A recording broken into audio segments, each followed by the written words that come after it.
We have more for Your Ears Only. I'm David Alpern. I'm Catherine Herzog with this news quote. It's a game of cat and mouse. That was credit card security expert Stephen M. Elephant after the hacking of cash register systems at Target made 40 million customers vulnerable to identity theft.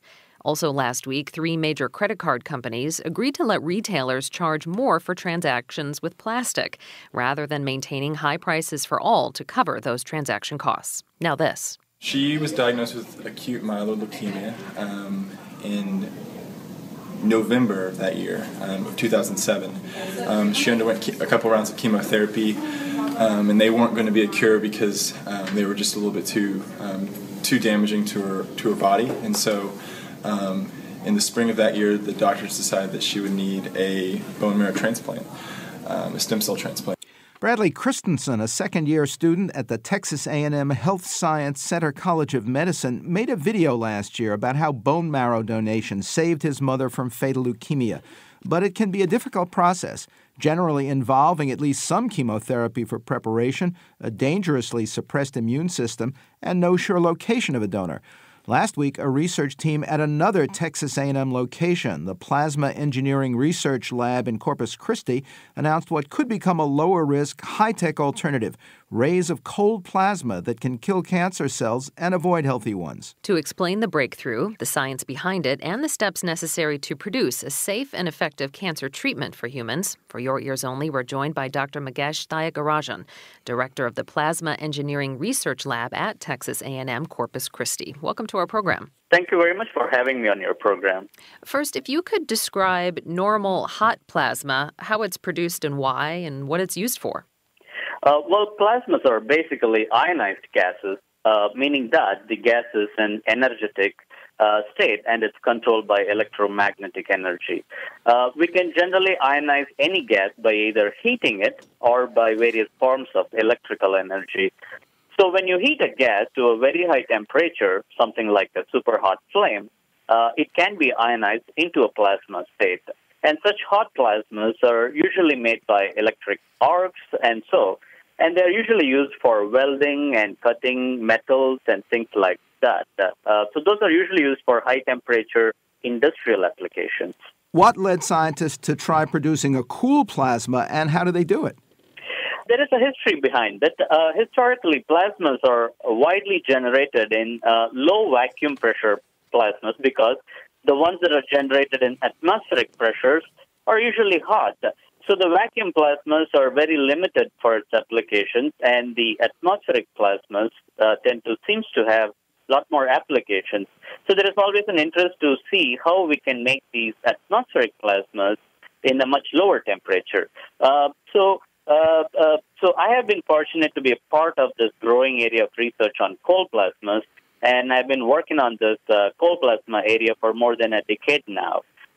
We have developed in our labs a few ways to generate these cold plasmas in atmospheric pressure and using atmospheric air, which is very abundant. So the basic principle in our technology is the mechanism by which how we strip off these electrons from the gas atoms using high-frequency electromagnetic waves, which leaves the gas molecules and ions to stay in a very near room temperature, which is considered very cold compared to these industrial high-temperature hot plasmas. Talk about leukemia, how common a cancer it is, and what proportion of all cancers it constitutes.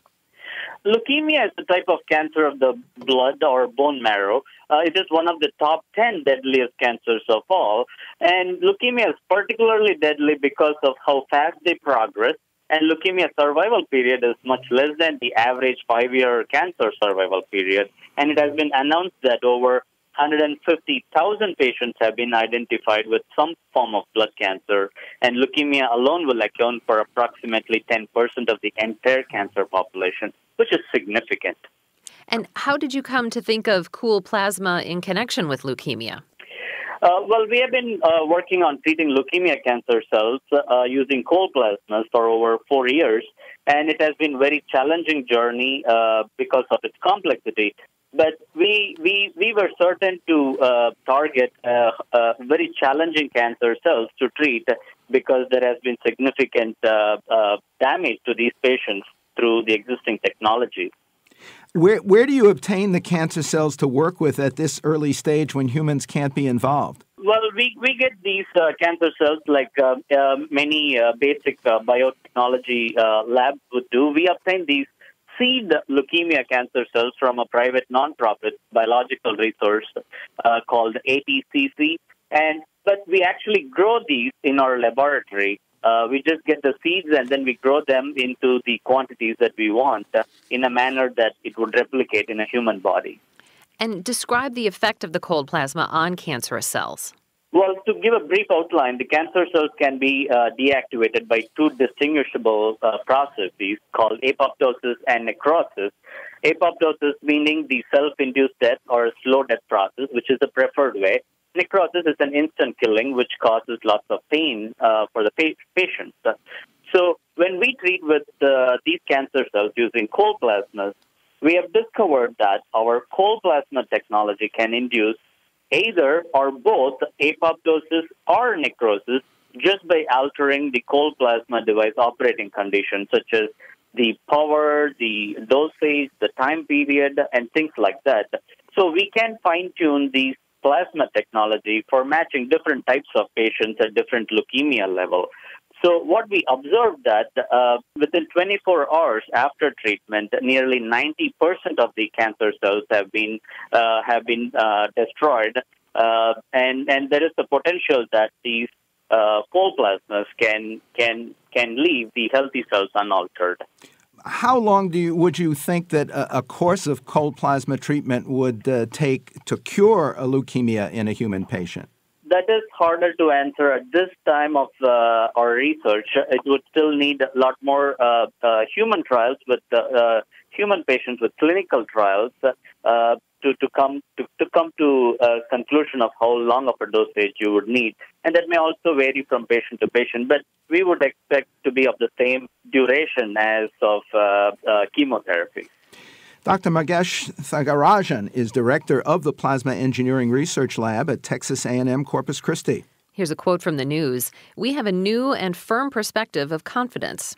That was Ukrainian Prime Minister Mykola Azarov after Russia announced $15 billion worth of loans and cut rates on national gas, which made Ukraine's planned integration with the European Union ever more unlikely, despite continuing pro-Western protests. Next, holiday hits and misses at the movies for your ears only.